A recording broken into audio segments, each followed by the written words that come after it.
Coucou, bon, on se retrouve dans la suite du coup du récit de l'accouchement. Je surveille, je suis toujours à la même place. Donc on était à le fait que j'allais avoir ma péridurale. Donc voilà, je vais avoir ma péridurale parce que du coup on m'installe en sol, on me fait la perfusion, tout le tatouin. Et donc là j'ai eu un interne très gentil, une dame très gentille. Mickaël a dû sortir de la pièce du coup. Et ça a duré à peu près une demi-heure. Voilà, une demi-heure. Donc là, j'étais à 5. On a recontrôlé, j'étais à 5. Donc imagine, de 4 à 5, je suis passée en même pas 5 minutes. Donc du coup, c'est Mélia. Donc suite à ça, voilà, on me fait la péridurale. Franchement, les futures mamans, n'ayez pas peur de la péridurale. Moi, j'ai rien vu. Il expliquait tout ce qu'il faisait, par contre. C'est moi qui ai demandé. Mais elle a presque pas dormi l'après-midi, ça va être super la journée. Donc du coup, il explique vraiment tout bien ce qu'il fait. Enfin, franchement, c'était top. Franchement, je regrette pas du tout. Donc, ça a mis une demi-heure. Mickaël a trouvé ça très long. Mais voilà. Après, donc, du coup, voilà, on fait votre truc. Moi, ça va, j'ai pas eu trop de contractions. J'en ai eu 2-3, mais ça va. Franchement, je l'ai géré. Alors, je sais pas par contre pourquoi, mais une fois que moi j'ai percé la poche des os, j'ai l'impression que mes contractions étaient plus gérables. Alors que normalement, c'est l'inverse. Elles sont plus intenses. Elles sont plus comment dire, moins espacées. Alors, est-ce que c'était le fait de se dire, ça y est, c'est le grand jour, ça arrive, tu vas avoir ton bébé, enfin, je sais pas. Pris dans peut-être l'adrénaline, je ne sais pas du tout. Mais, euh, mais en tout cas, j'ai géré mieux. Donc, Mickaël, il rentre et tout. Elle dit, elle nous explique comment faire pour la péridurale et tout. Là, on s'allonge sur le dos. Donc là, c'est sur le dos. Là, du coup, sage-homme et... je crois que c'est dit maïeuticien, mais j'ai pas envie de dire de bêtises. Donc, l'homme sage-femme, enfin, vous avez compris. Hein. Et du coup, la dame aussi, donc l'interne sage-femme. Ils arrivent et tout, donc là, ils recontrôlent. D'abord, c'est elle. Et le truc, c'est qu'à chaque fois, quelqu'un contrôlait mon col, disait, mais c'est quand même étrange, c'est bizarre quand même de sentir des pieds. Parce que du coup, bah, mon bébé était en siège. Donc, du coup, c'est assez étrange et tout. Donc, du coup, ils vérifiaient le monsieur, quoi, pour être sûr. Et là, du coup, ils étaient oh, les bons 6 et tout. Donc, ça avait encore changé. Et c'est vrai qu'en fait, c'est le fait que d'avoir en fait un pied et tout pour contourner. Enfin, bref, ça, après, c'est leur langage, mais c'est vrai que c'était assez déroutant, un peu bizarre, quoi. Et moi aussi, j'avoue, j'étais un peu dans le truc, genre, mais ça me paraît étrange de sortir des pieds à la place des fesses ou une tête. Et donc, du coup, voilà, tout se passe bien, bébé va bien, il supporte bien les contractions. Son cœur, des fois, il montait un peu haut, mais voilà, rien de méchant. Là, je sens peut-être qu'il va avoir faim, parce que j'ai mon sein qui commence un peu à fuir. Donc, du coup, voilà, après, tout se passe bien. J'ai pas trop fait l'Instagram et tout, je vous avoue. J'ai peut-être fait une story vite fait. Bon, ils ont vite compris, les gens. Après, il y en avait beaucoup avec qui je parlais beaucoup. Donc, eux, ils étaient au courant avant tout le monde. Mais j'ai pris vraiment le temps de profiter et tout. Et on n'a pas trop pu se reposer en fait parce que moi le brassard, vous savez, de tension, tous les 5 minutes ou tous les 3 minutes, il s'allumait. Donc en fait, vous vous reposez pas parce que tous les 3 minutes, vous avez un truc qui fait brrr et qui vous... Voilà. Pour vous dire, regardez le bleu que je me paye. Je pense que c'est ça. Enfin, on m'a dit que c'était la perfusion. Je surveille parce que la sage-femme va passer. On m'a dit que c'était la perfusion parce qu'ils ont essayé sur ce bras-là en fait. Et en fait, pas du tout, ça n'a pas marché. Regardez le bleu que je me paye tout là. En fait, ils ont essayé sur ce bras-là et ça n'a pas marché. Du coup, ils ont fait sur ce bras-là la perfusion. Mais c'est après, 2 jours après, que je me suis rendu compte. Et là, du coup, j'ai plus de force dans ce bras-là, donc c'est un peu compliqué. Donc ouais, c'est un peu compliqué du coup avec ce bras-là, parce que j'ai plus de force dans ce bras. Donc j'évite de porter le bébé. J'ai même du mal à ouvrir le truc du lit. Vous vous dites, elle garde son bracelet. Ouais, je sais pas pourquoi. C'est un souvenir. Et, et donc du coup, après, voilà, hein, on se laisse le temps, machin. On parle avec Mickaël et tout, si ça y est, ça va être là. Et là, Mickaël et moi, on se dit, c'est vrai qu'on a quand même un travail de ouf. Hein. C'est quand même un bon... Pour l'instant, en tout cas, tout se déroulait très bien. Le travail, les contractions, au final, j'ai douillé, oui, mais au final, j'avais déjà oublié. Enfin, c'est vraiment assez magique, ça. De toute façon, moi, quand j'avais une contraction, je disais, bon, allez, c'est bon, t'en as une, mais plus t'en as une, plus elle s'approche de la venue de ton bébé. Faut se dire ça dans la tête et vraiment le souffle, les filles, je pense que c'est le souffle le plus important qu'il faut gérer. Je pense que c'est ça qui aide vraiment à adoucir les contractions. Et le soutien de son mari ou son compagnon aussi, c'est important. Je peux vous dire. Parce qu'il y a les contractions où je criais, c'est lui qui me dit non, tu souffles. Et donc après voilà, donc ça, on attend et tout, sagement. Après, même pas une heure après, j'étais à dilatation complète. Moi, j'ai pas trop compris tout de suite ce qui se passait. Et on fait, bah si, du coup, on va pouvoir pousser, quoi. Pardon. Déjà, ça fait une heure que je suis là. Et enfin, une heure et demie, entre la péridurale et tout, ça va très vite. On n'a plus notion du temps, en fait. Hein. Donc, on pensait que ça allait être un 29 mars. Mais, donc, du coup, on pousse une fois pour voir comment bébé descend. Et là, on se dit, oh, on a encore un peu de temps, on va le laisser descendre plus. Donc là, je me suis mis sur le côté, ça l'a vachement aidé, parce que du coup, je disais, c'est bizarre, mais j'ai un truc qui est coincé dans mes fesses. Et j'ai envie de faire caca. Et du coup, Mickaël, il rigolait. Moi, je pense que la péridurale, ça me rendait un peu zinzin. Et je faisais que dire, moi, j'ai un truc qui est coincé dans le popotin. Et du coup, il trouvait ça marrant. Enfin, même les sages-femmes et tout. Donc, ils venaient contrôler. Donc, j'ai gagné des doigts dans les fesses aussi avec le monsieur. Moi, je me disais qu'en fait, c'était parce qu'il avait les doigts longs. Du coup, il se rendait pas compte qu'il mettait devant et derrière. En fait, non, apparemment, ça aidait bébé à descendre. Peut-être. Parce que du coup, c'est vrai qu'après ça, je sentais de plus en plus qu'il voulait descendre. Mais, et après, du coup, donc on s'est laissé 2 heures. 2 heures, ouais, 2 heures et quart. Pour le faire descendre. Donc ils avaient tout préparé, hein, le linge, tout. Ils étaient prêts à appeler tout le monde. Mais après, c'est vrai, quand ils ont vu le bébé était un peu haut encore, ils ont dit on se donne du temps. Son cœur, il bat bien, il supporte bien les contractions. Et là, il me fait, vous voulez sentir son talon? What? Et il me fait, oui, là, vous mettez vos doigts, voilà, comme si vous mettiez un tampon et vous pouvez sentir. Ah ouais? Et je dis, bon, allez, c'est bon. Je voulais pas le faire à la base, mais je l'ai fait. Et du coup, j'ai mis les doigts. Et là, c'est trop bizarre. Je vous jure. Je crois que j'ai ma sage-femme, je reviens. Je reviens plus tard pour raconter. Dans cette vidéo en tout cas. Je vous retrouve du coup dans le même angle au final. Comme ça, ce sera le même angle. Pas la même tenue, ça c'est sûr. Mais ça sera le même angle au moins. Je viens de vous raconter du coup mon accouchement. Donc on était, donc le fait que j'ai pu sentir le talon de mon bébé. Donc c'était assez bizarre, faut se le dire, parce que des fois on dit vous voulez sentir la tête, et là c'était le talon. Donc voilà, mais bon, c'est comme ça, c'est la particularité du siège. Et donc je sens le talon et tout, genre c'est trop bizarre. Et après on nous dit tranquille qu'on va s'installer. Donc du coup ils sont partis et entre temps moi j'ai dit à Mickaël je sens quelque chose qui pousse, je sens que j'ai envie d'aller aux toilettes. Et du coup Mickaël il me dit, parce qu'il connaît au final Mickaël, hein, il n'est pas gynécologue rien, mais avec toutes les émissions qu'on a pu regarder, le temps qu'on a pu se documenter sur les accouchements, le temps de vouloir un enfant, enfin voilà.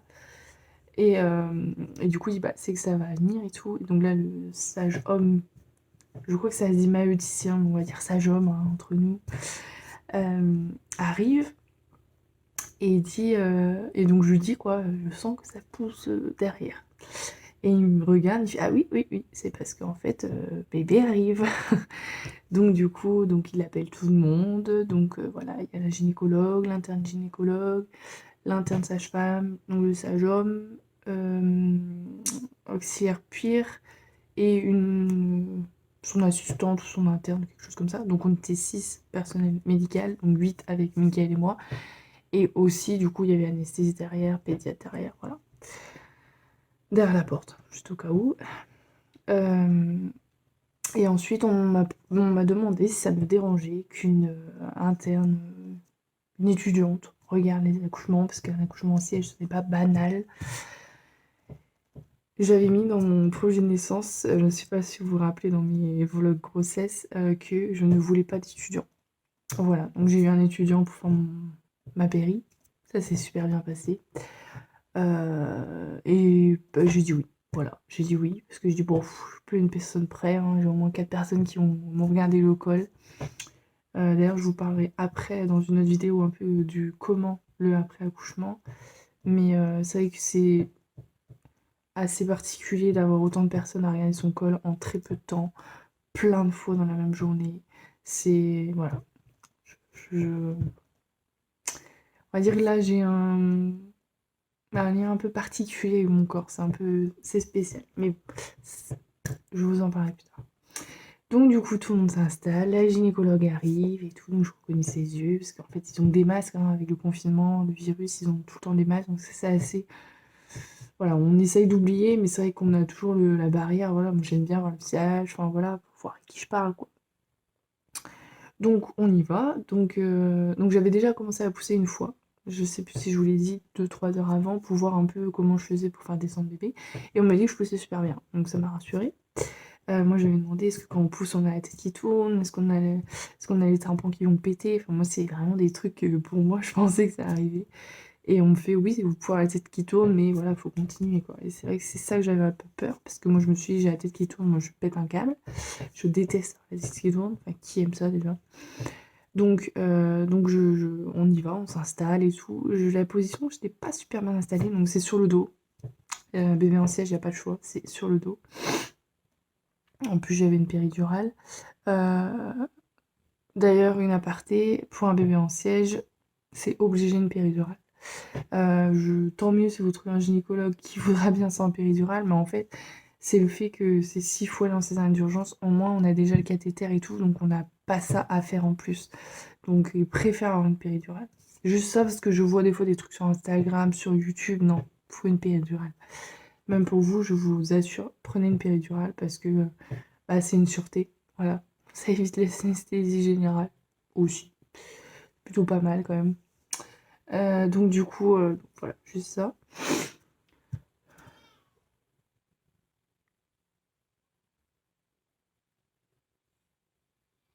Ça c'est bébé. Je reviens. Désolée, le bébé il pleurait. Donc du coup, j'en étais où?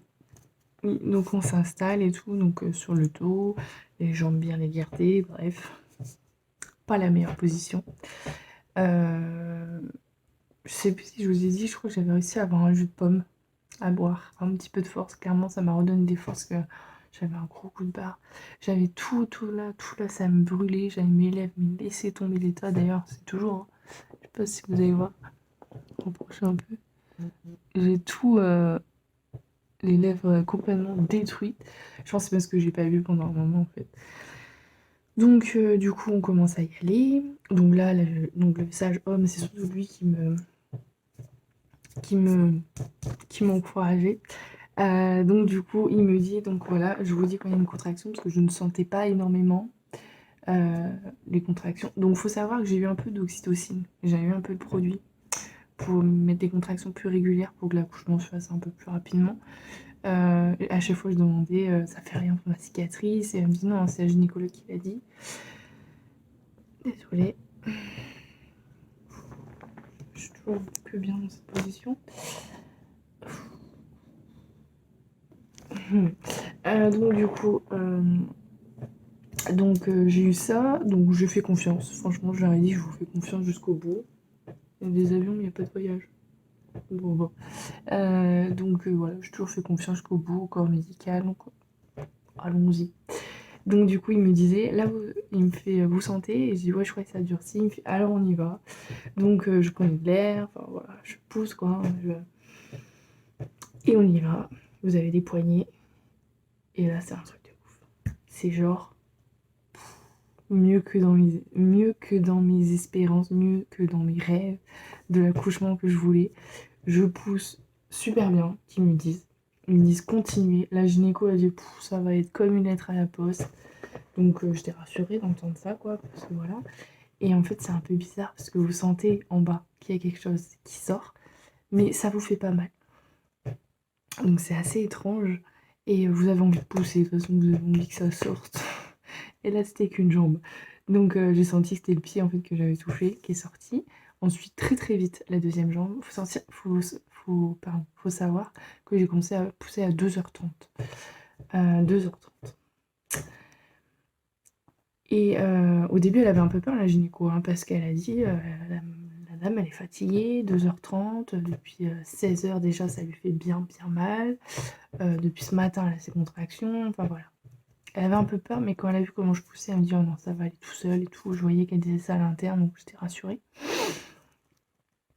Donc on essaie de pousser sur une contraction, on essaie de pousser 3 fois, facile, tenir le plus longtemps possible. Donc en fait, ce que j'ai fait vraiment, et ça m'a vraiment, vraiment aidé. Donc les filles, je vous dis pas les mecs parce que ça vous sert à rien, mais ou si vous voulez conseiller votre femme. Mais franchement, c'est ce qui m'a beaucoup, beaucoup, beaucoup aidé à pousser et à réussir à bien pousser, je pense. C'est qu'en fait, quand je poussais, je visualisais le bébé. Donc, si vous avez la tête en bas, visualisez la tête. Moi, je sais que c'était ses pieds en premier, donc je visualisais, en fait, je poussais et je visualisais ses pieds qui sortaient, en fait. J'imaginais et ça m'a vraiment beaucoup aidé à pousser. Et donc, du coup, donc là, voilà, les 2 jambes sortent. Ensuite, je continue à pousser, je sens là, donc c'est le ventre, les épaules qui poussent. Ça m'a pas fait mal, mais j'ai senti qu'il y avait un gros truc qui était sorti. Et, euh, et donc là vient la tête, hein.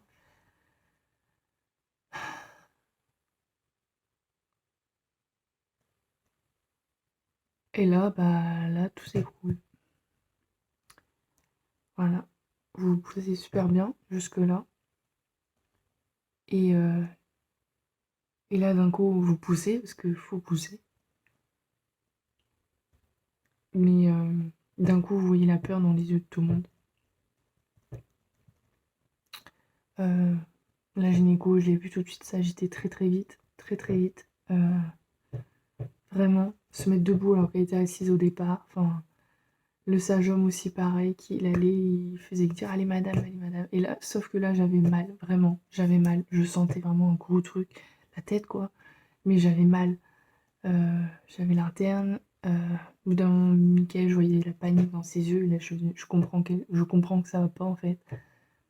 Donc je savais qu'il fallait sortir la tête très vite, sauf que là, je poussais tout ce que je pouvais. Et là, vraiment, le sage-homme, enfin, sur l'interne sage-homme, la gynéco me disait, vous poussez super bien, continuez comme ça.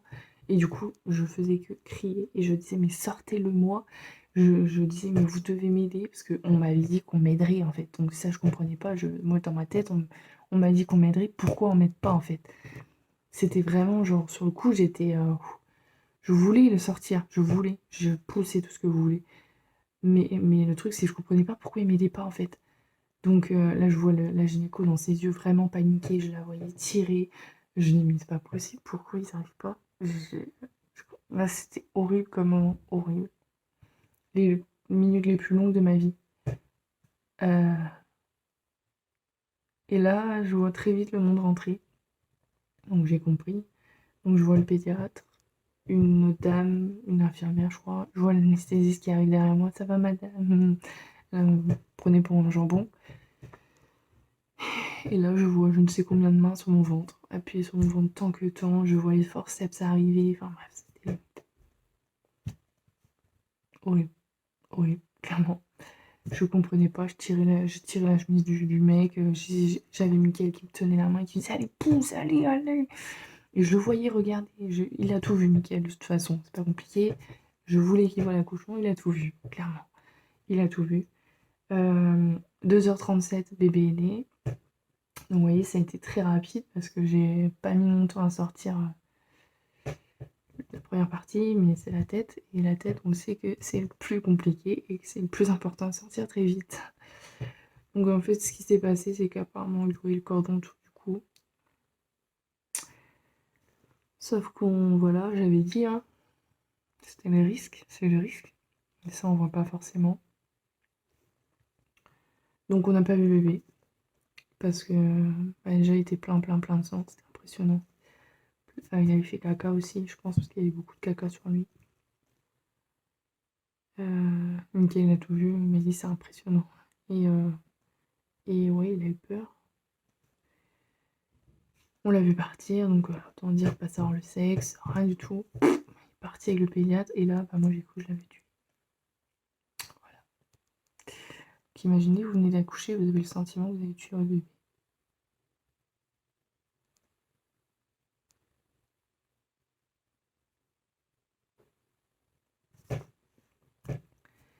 J'ai cru que c'était fini.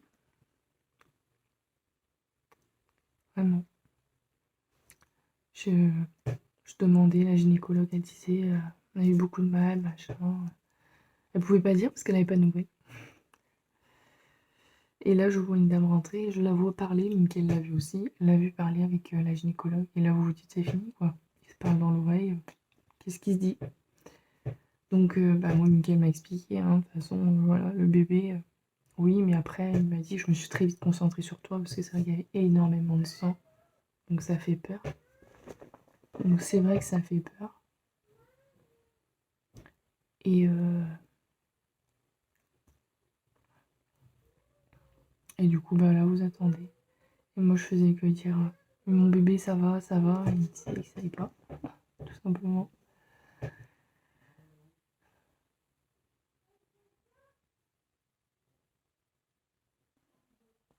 Désolée. Du coup, donc voilà, donc on attend, on attend. Et puis, bah, c'est les minutes les plus longues.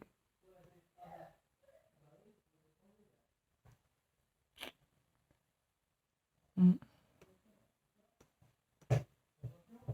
Je reviendrai vous parler plus tard. Je me sens pas prête à...